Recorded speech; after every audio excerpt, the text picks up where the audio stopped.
açıp bari şart çiçeklerini bulamız. Kendilerinde al, bärimiz özümüzün işimizin jakşı bir tilekleyin, özümüzge bugünkü sabak turalı.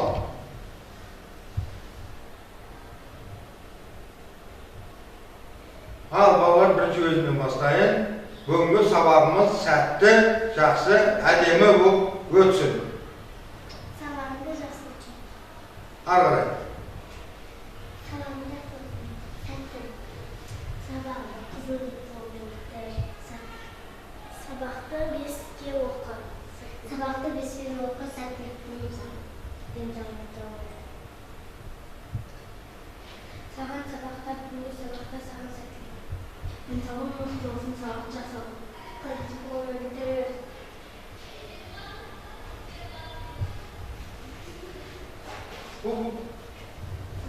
Ағайға сәттілік болсын. Болды, рахмет. Енді барлығымыз осы жерде тұрып, әркім өзінің көңіліне қалаған нәрседен стикерлерді алады, сол бойынша отырады. Бірінші, тыңдап қойыңдар. Бірінші, қызыл стикерді алғанда құжат сақтау тобына жатқызылады. Сары стикерді алғанда құжат құру тобына жатқызылады. Бәрін аламыз. Аспай отырамыз. Техника қауіпсіздігін сақтаймыз информатика кабинетіндегі. Бәрін орындарымызға отырамыз. Жайғасамыз. Ал енді бүгінгі сабақтың тақырыбын сендерге таныстырып өтейін. Бүгінгі сабақтың тақырыбы робототехника бөліміндегі құжатты рәсімдеу тақырыбы. Ары қарай, бұда қаралатын оқу мақсаты шрифт және абзацты пішімдеу мақсаты бойынша біз бүгінгі сабақты ары қарап жалғастырамыз. Енді жақсы тілектің бәрін айттық, ары қарай кет. Енді үй тапсырмасынан шолу жасайық. Өткен сабақтарда осы тақырыптарға біз неғылып шолу жасадық. Енді бірінші, мына жерде сұрақтар берілген, көріп тұрмай балалар сіздерге. Microsoft Word мәтін редакторының қызметі. Кім айтады? Үйге берген тапсырма. Word мәтін редакторының қызметі не деген? Не істейді ол? Орнынан тұрып айтамыз. Айда ол. Сосын мәтінді тереміз. Өңдеуге, сақтауға, оны баспаға басып шығаруға болады екен, болып отырады. Microsoft Word мәтіндік редакторын қалай іске қосамыз? Кім айтады? Іске қосуды. Орнынан тұрып айтамыз. Кім айтады? Соны сөздеймін, айта ғой.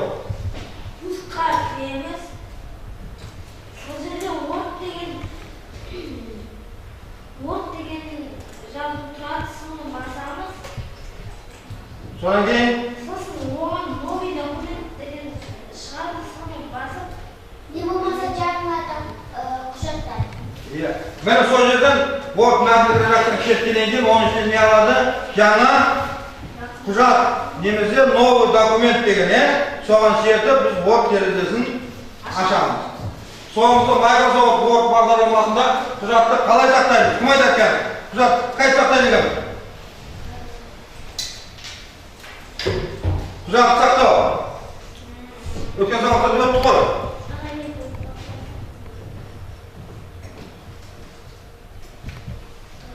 Сонымен Word мәтіндік бағдарламасында құжатты қалай сақтайды екенбіз?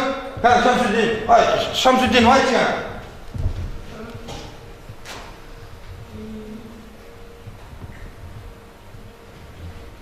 Білетіндер бар ма? Қай сақтаймыз құжатты?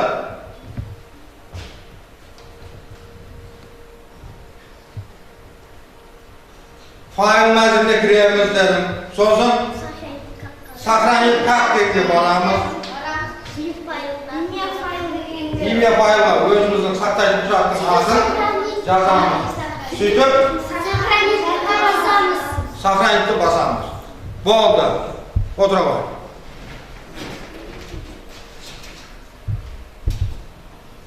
Енді бағана сендерге өткен сабақтарда біз мына Word мәтіндік терезесін яғып таныстырып өттік. Енді осының ішінде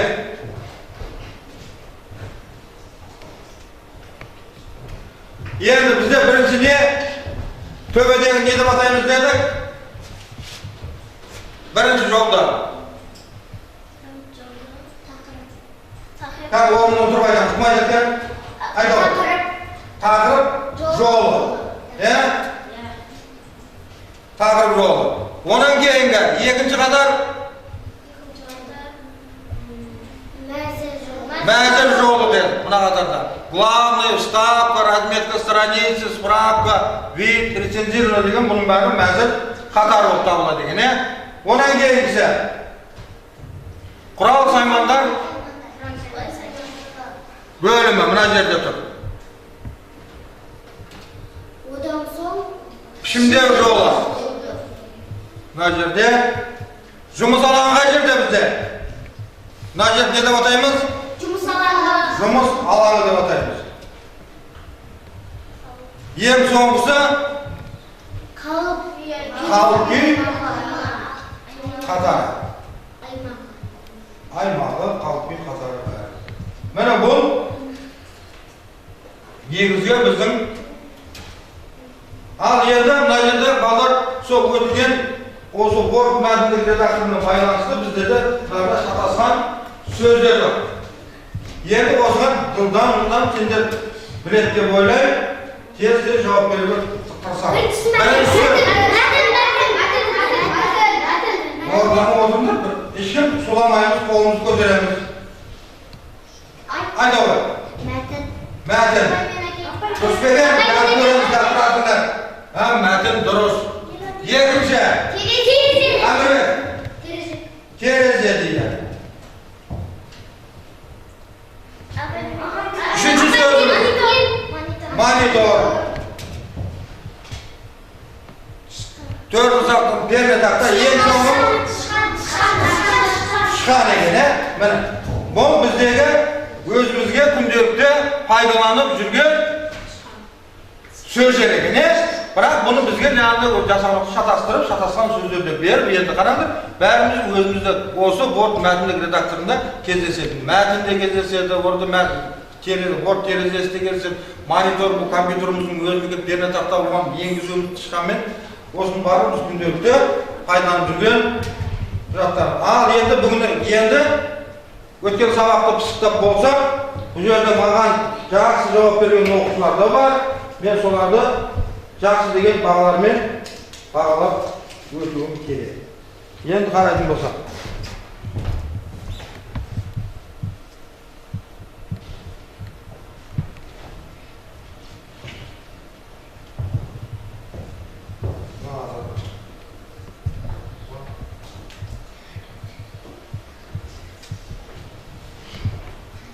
Міне, бұл өтілген сабақты қорытындылап алды.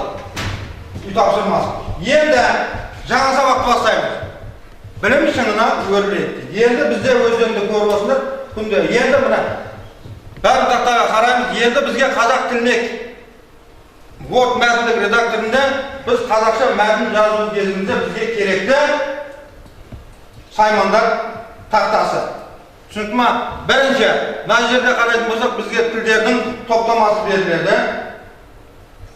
Пішімдеу жолында. Енді бізге осының ішінен өзімізге керекті тілді десеміз таңдап аламыз. Көпшілік мәтінді жазылған уақытта Тимус Неброман деген тілмен алып жазылады. Міне ол мына жерде тұр, көкпен белгіленіп, осыған апарып шертеміз. Бұл өзінің орнына барып тұрады. Ары қарай, онан кейін келетін болсақ, енді бізге не керек? Қаріптің несі мынау? Өлшемі. Біз қандай өлшеммен жазуымыз керек? 10-мен ба, 8-мен ба, 12, 14. Ол енді берген өзіміздің немізге байланысты. Енді бұл екеуін белгілеп болғаннан кейін бізде үшіншісі не? Алдымызда тұрған мына жердегі тілді қою. Біз тілді мәтінді қазақ мектебі болғаннан кейін, Қазақстан азаматы болғаннан кейін біз мәтінді қайтып тереміз? Қазақ тілінде teremiz. Sol sebepten aparıp biz Kazak. Bu yerde Ağrısınca, Orusça және Kazak tili 3 tür meyalada belgilenген. Osының içine üçeğinin bireğini tangap alıp жазуымызға бізге мeyala деген рұқсат берілді. Al mana осы үшеуін таңдап өзімізге керегін жасап болғаннан кейін біздің ор мәтінді құжатымыз жұмыс жасауға дайын болады. Ары қарай мәтінді, суретті, тағы сандық символдарын енгізуге мүмкіндік бар. Енді қараңдар. Бізде ендір пернесі не ақпарат деді? Кім айтады? Жаңа жолға көшу. Екінші shift пернесі. Shift пернесі жоқ, әріпті басарпен жазу. Әріпті басарпен жазу, бас әріпті теру дейді. Немесе кез келген әріпті басарпен жазу. Одан кейінгісі капслок деген пернеміз. Барлық әріпті басарпен жазады екен. Workspace деген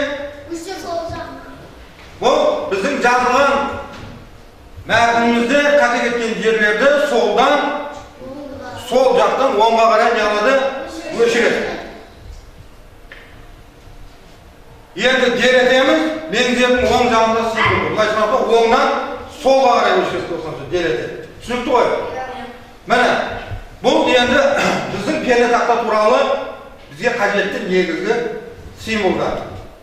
Енді мына жерге қарайтын болсаңдар, мына пішімдеу форматында, пішімдеу жолында Ж деген бар. Бұл жазу жазып жатқан жағдайда бізге не дейді? Жартылай қалың болып жазады. Оның астындағысы бар. Курсив дегені бар. Бұл әріпімізді не істейдеген? Жартылай алға қисып жазады екен. Оның кейінгісі Ч дегеніміз бар. Бұл асты сызылған сөздер. Оның астында шрифт, қаріптің өлшемін өзгертуге арналған мына жерде. Ары қарай кетті. Енді мына жерге қарайтын болсақ, бағанағы өткен сабақтардағыдай сендерге тағы да бір осы сабақтың ішінде тағы сендерге қосымша қажет болады. Бұл жерде не? Бізде файлға кіреміз барлығымыз. Бас мәзірдегі файлға кіреміз да, сөйтеміз де ол жерде нені таңдаймыз? Печать. Печать. Бірінші печать. Бұл баспаға бас шығару. Оның астындағысы екіншісі файлға кіресіңдер, сохранить как деген бар. Оны бағана айтып түсіндірдік, сохранить как кіреміз, онан кейін имя файла деген, файл аты деген жерге атын жазамыз, сөйтіп сохранить пернесін басып, құжатымызды сақтаймыз. Енді мына жерден тілді таңдап аламыз, тағы да Times New Roman-ден көріп тұр, қаріптің мөлшерін бекітіп аламыз. Сосын жаңағыдай мынау не болды? Жазып алсаңыз, жартылай салың. Курсив. Барлық сөздің астын сызып отыр. Енді жаңа айттым, ентер.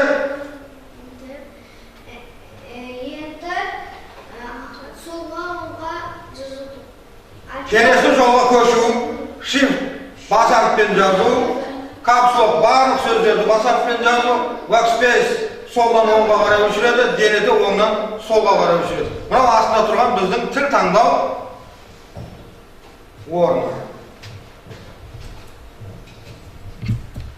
Ал енді сабақты қорытынды. Меңзердің сол жағында символды өшіріп пернесі қандай? Кім айтады екен?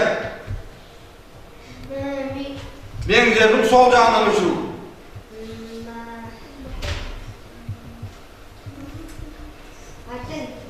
Меңзердің сол жағынан өшіру. Сол жағынан өшіру. Қазір айтып мұ? Workspace. Workspace. Астында қар өлшемін қалай таңдаймыз? Қар өлшемін қалай таңдаймыз? Оны жаңа пішімдеу жолына барамыз.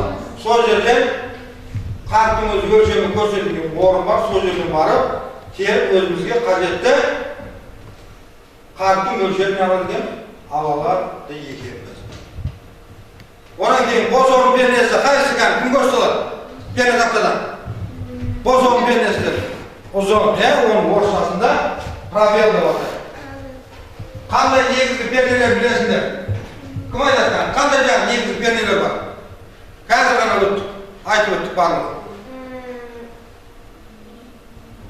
Салбек, айтшы.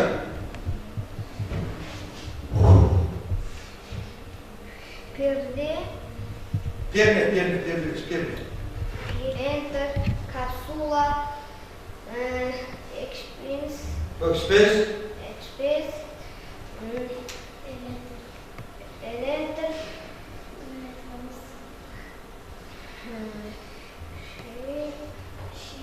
Shift бар.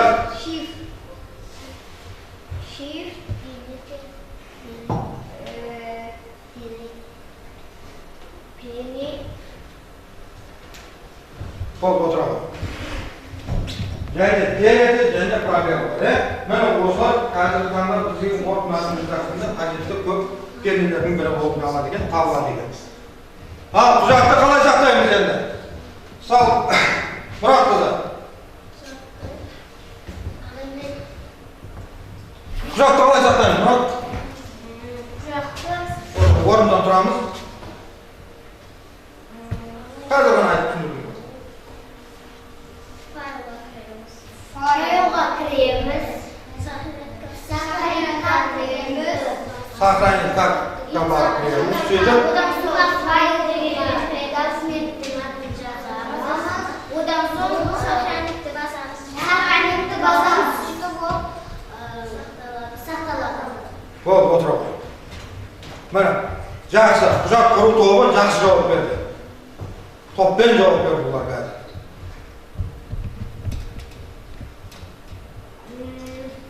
Енді, қазір бәріміз жер қараңыздар. Сендердің компьютермен жұмыс және оған қосымша кітаппен жұмыс жасайды, екеуі бірге. Сендердің алдарында кітаптардың ашылар барлығын 70-ші бетті келді, 70-ші бетті.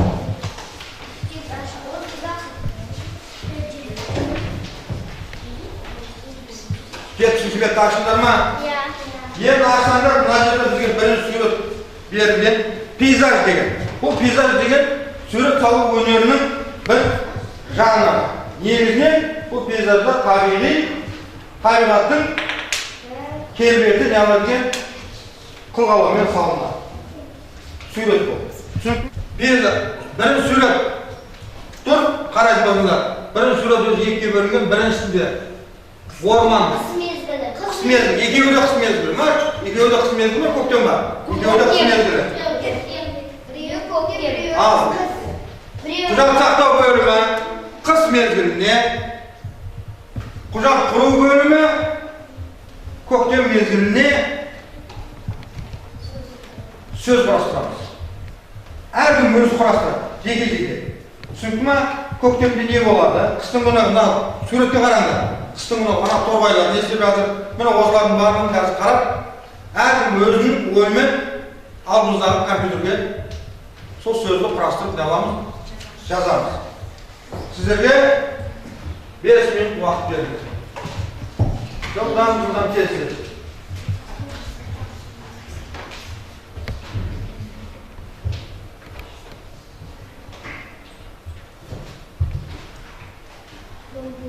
Ағай, Ау. компьютердің ішіндегі компьютерге қалай жазамыз?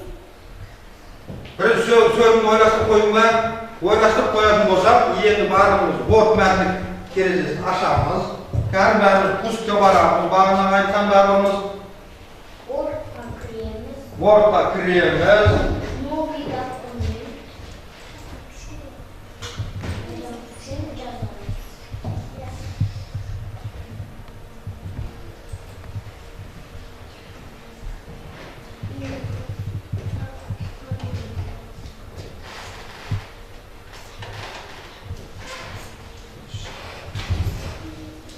Қазір сөзді құрастырамыз, қылдан бұлан құрастырды, дейсіз.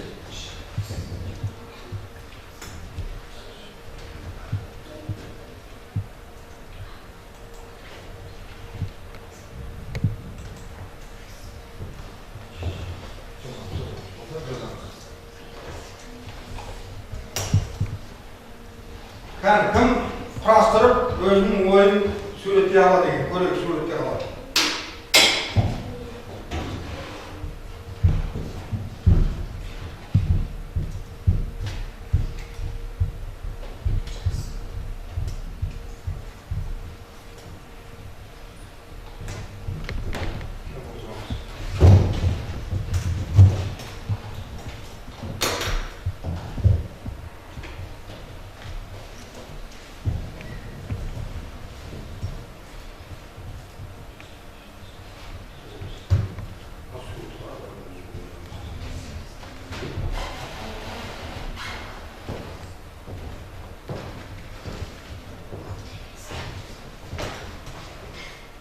Әркім өз жазады, әркім өз ойын жазады. Суретке қарап, әркім өз ойын.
Kan, екі топтың біреуінен жазып келер бар ма? Мен біттім. Kan, Шамсудин айта ғой. Жазғанды оқып айтып бер. Бірінші сурет. Бұл суретте қыс мезгілі қар жауған құстар ұшып жүр. Екіншісі бұл сурет көктем мезгілі балалар ойнап жүр, қарлар еруде. Ай, молодец, жақсы отыра ғой.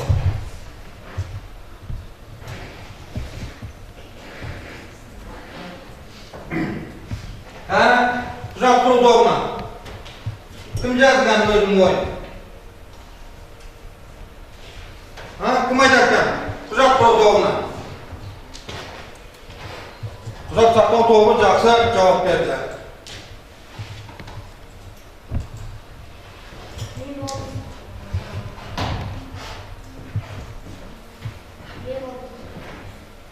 Kan? Бұл суретте қыс сурет, қар жауған көктем мезгілі. Қар жауған көктем мезгілі. Қар жауған көктем мезгілі деген болмай болды.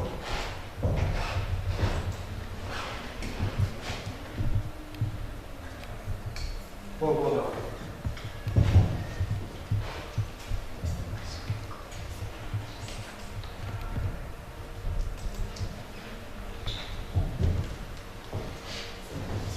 Kan, құжат құру тобына. Не болды, ешқандай сөз құрастырылмайды ма? Болды, kan, өзің ойыңды айтшы. Тұра ғой. Әзімбек. Әзімбек. Өзің ойыңды айт. Суретке қарап не ойландың?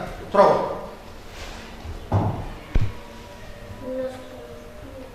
Айта ғой, kan. Қыс мезгілі бітті, көктем мезгілі келді. Қарлар еріп, балалар далада ойнап жүр. Өзенге мұз еріп, су ағып жатты.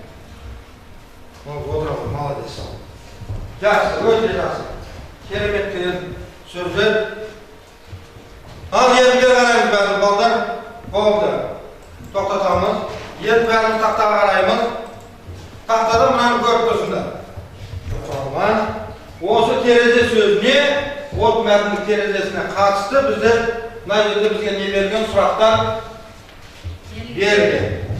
Осы сұрақтарға сұрағын оқып болғаннан кейін орнымыздан тұрып жақсылап жауап беруге тырысамыз. Дұрыс па? Аналарға кел. Word бағдарламасына нені енгіземіз? Орнымыздан тұрып деді. Мәтін. Отырады. Екінші сұрақ. Мәтін жазу үшін немен береміз? Әмірлер. Не дейді? Айтып өт. Мәтін жазу үшін немен береміз? Перне. Дұрыс. Өте жақсы. Терезе. Отыр. Отыр. Қисайтып жазу үшін қандай вербін пайдаланамыз? Айта ғой. Жақсы. Қисайтып жазу үшін. Қисайтып жазу үшін. Бағана айттық қой. Курсив. Курсив. Пішімдеу қатарынан курсивті не болады екенбіз? Қанға болады екенбіз.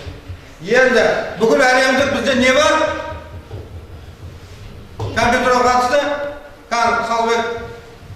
Терезе. Бүкіл әлемдік.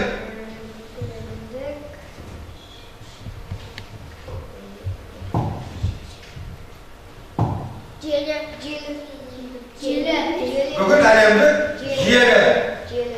Дұрыс па? Отыра ғой. Ағай мен айтайыншы. Бесінші сұрақ. Мәтін жазу үшін қандай түрді таңдаймыз? Қазақ тілі. Жақсы, екі топта жақсы жауап беріп жатыр. Енді маустың нұсқағышын қалай атайды? Тышқан дегенде е деген сөз жоқ қой? Маустың нұсқағышын қалай атаймыз?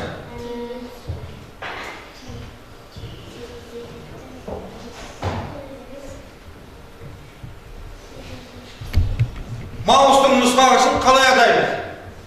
Кән Тұрсынбай жауап бере ғой? Меңзер. Міне бұл біздің осы бүгінгі Word мәтіндік редакторына қатысты негізгі термин болып табылады. Енді бүгінгі тыңдаңдар барлықтарың. Қазір барлықтарына алдарына смайлик таратамыз. Мына смайликтерді аламыз, сөйтеміз де. Сабақта ұнады ма, ұнамады ма? Түсінбеген жерлерің бар ма? Мына смайликті алып, артына екінші бетіне жабыстырасың. Түсінікті ма? Сабақ ұнаса, түсінсең,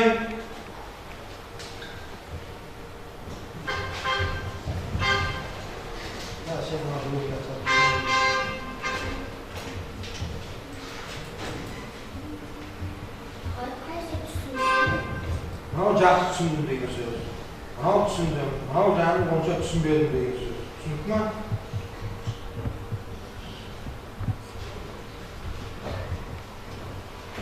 Бәрі күн тұрғаны не деген сөз? Түсіндім деген сөз. Сән не алып тұрғаны? Бірінші керемет түсіндім, екіншісі түсіндім, үшіншісі түсінбедім деген сөз. Түсіндім болатымызда осыны алып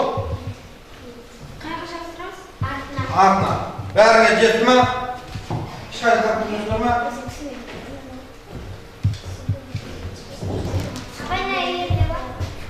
Арты бетіне жаптыра берді. Сөйтіп, барлықтарың өздерің не дейді? Төбесіне үршкелеріңмен аттарыңды жазып қойыңдар. Қазір соған барып, біз оқушылар яғамыз көреміз. Кім қалай түсінді? Кім жақсы түсінді? Кім жаман түсінді?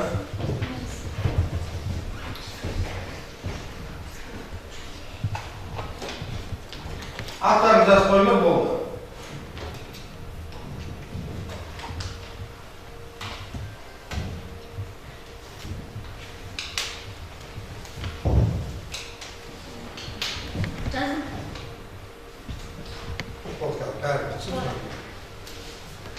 Kar bitkenlerim oldu bolsa, ben özüm jинап alam, atlarını yazıp ne yapayım.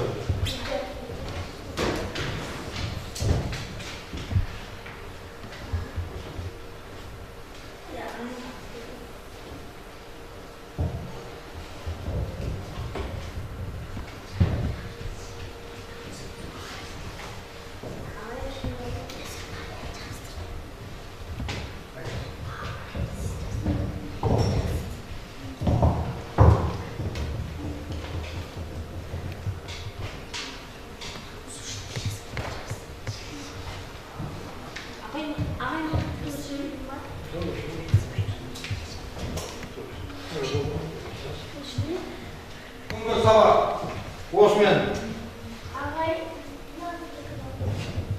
ayaktaldı. Bugün ötken sabahta sportlayıp, bağlayıp, süsep üye tapsırma verildi. Sonra bugün sabahta Şamsüddin Jalaysın öte жақсы, Salvet жақсы, Әмірән Асылзат öte жақсы, сағанды керемет. Әмірбек Аяла сағанды жақсы. Нұрайша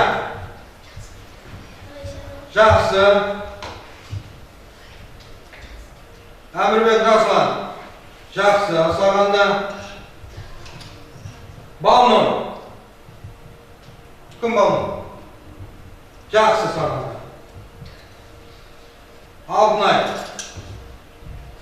керемет. Каузар жақсы Каузар өте жақсы. Міне бүгінгі балалар сабақ осындай. Енді бәріміз не аламыз? Үйге тапсырма 19-ші параграф құжатта рәсімдейміз деген 70-ші бет. Осыны үйде жақсылап, тағын айтам. Үйде дәптерімізге барлығымыз түгелдей дерлік. Мына тұрған екі мезгілге жақсылап үйде не аламыз? Сөз құрастырып келеміз. Түсінікті ма? Ал балалар осыны сабақ аяқталды. Сау болыңыздар.